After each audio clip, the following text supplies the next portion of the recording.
Well, anyway, it seems to have started. Yeah, I was sitting thinking, smoking on these is one good subversive thing to do.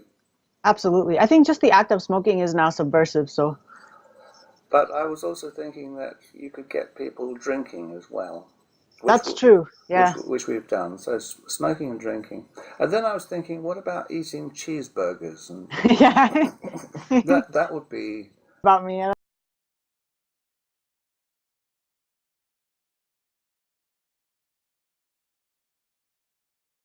Um, when I was a child, I remember when I was in living in Brazil and getting DC comics and stuff. They always had Charles Atlas at the back, Hmm.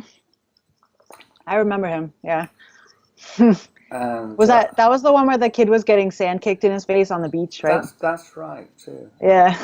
And it used to worry me quite a lot because I was a little thin kid and I used to go to beaches quite often. And I used to worry that somebody would come up to me and kick sand in my face. But nobody ever did, so I know. I wonder where that started, the whole trope of kicking sand in someone's face, because I've never seen it happen at a beach.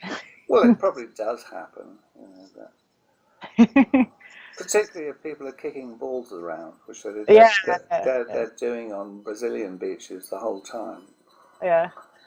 But then it's not on purpose. Like they're not trying to assert Yeah, themselves. Yeah, that's funny. Yeah, I mean, I think like weightlifting and bodybuilding has been around forever, but I think now the focus is more on health in a way, which is strange. Like it's not so much. It is cosmetic and appearance, but there's also this veneration of health. Like I notice it here too with people who run marathons. That's a big thing now. But just normal people are really into running marathons, and to me, it's just something that is so physically strenuous to the point where I'm not even sure it's good for you to push well, yourself. we had people dropping dead in marathons. Yeah.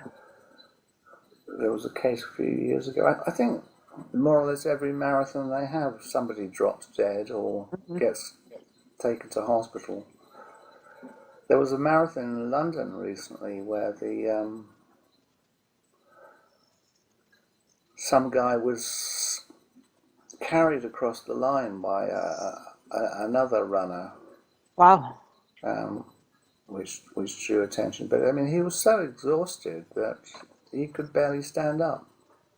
Wow. I can't see the point of that. I know it is really strange. I mean, it's really interesting to think about what's behind it because there's a veneration of physical activity because it ostensibly leads to health, and yet you can see that in certain cases it doesn't lead to better health. It could even lead to injury or to death. But it's still venerated as almost like this higher cause, I guess. Yeah, I think it's sort of Darwinism. It's a survival of the Ah, fittest. that's really interesting. I hadn't thought about it that way. And people say, right, the fittest survive. I'll have to get fit. It wasn't quite what Darwin meant, but That's interesting. Wow, you just blew my mind. well, it's one interpretation of it. Yeah, it's almost like I guess get fit or die trying. So if you die trying, dying in the effort of it, then you obviously weren't one of the fit who was meant to survive. But every time you complete one of these marathons, you think, hey, I'm one of the fittest. Right. Yeah, it's very interesting. So it's not even necessarily health. Maybe it's a higher concept. Well, I saw it as, the healthy people, the fit people, imagine that they're going to survive. If there's some Yeah. catastrophe, they won't be able to catch buses or drive cars, but they'll be able to run 15 miles to the next town Right. and run Actually, and run back again. you did mention that on your blog once, didn't you? About something about how it was almost as if people were preparing for a war, and they had to be fit. And Yes, there's that too. yeah, there's that too. I don't know. It's not. I know that when I was at school, I hated cross country runs. We used to have one which was only about 3 miles, but Oof. I used to walk along at the back. There was a whole bunch of Yeah. us who used to, and we'd take hours to go round, but when we got to the end, we'd all break into a sort of shambolic run to. I hated running too. I tried running once in my 20s and I just hated it so much. I stopped almost immediately. I don't mind running if you're playing a game. You know, Yeah, I mean, well, like short bursts of it, it's not bad, but I mean, I guess I'm talking about jogging. I tried jogging, and I just disliked it so intensely. yeah, I've never done that.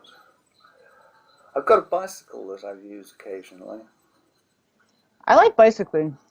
It's one of the things I miss about living in Holland, actually, is how easy it was to bike there. I don't attempt to bike in Boston. I think it's dangerous. Is Boston hilly? Not particularly hilly, but I mean, there's not very many bike lanes here, and the drivers are pretty aggressive. So I don't think it's really safe. Whereas in Holland, it's all, I mean, after the war, they put in this whole infrastructure of bike lanes everywhere.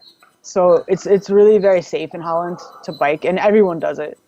Even like old women, young kids. And it's very flat too. It's very flat, yeah, that as well.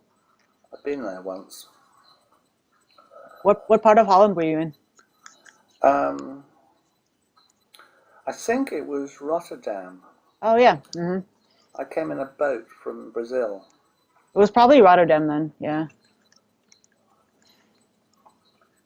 And I remember we were in a canal, which was above the ground. It had dikes on either side. Mm-hmm. And we were, I don't know, maybe 50 feet above ground level, which was very strange. Yeah. Yeah, I like the Dutch because the Dutch gave me a complete run of the ship. Oh, nice, really? So I don't know how old I was, about 8 or something like that. And, Wow, that's cool. and I went everywhere. You know, I steered the ship and I looked at the maps and visited the engine room and we were carrying sugar, brown sugar, Ah, okay. an immense amount of brown sugar. But I got given lumps of it. You know, it's sort of Ah, yeah. quite sticky. Oh, that sounds like fun for a kid. Oh, Being on a boat full of sugar. yeah, and with a you know, with a captain and a crew who treated me very nicely. And, That's nice. Oh. so I always have a soft spot for the Dutch after that. You know, I just thought they were nice people. Yeah, they're nice. There's little things about them that bug me a little bit.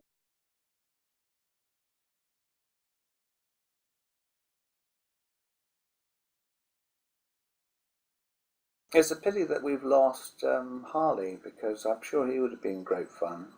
I know. I really regret that. It was so. Yeah, I wish I had asked him for an interview, but maybe he was already ill, I think, at that point. Yeah, I think he's been ill. He was ill for quite a long time, but he still had lots of energy.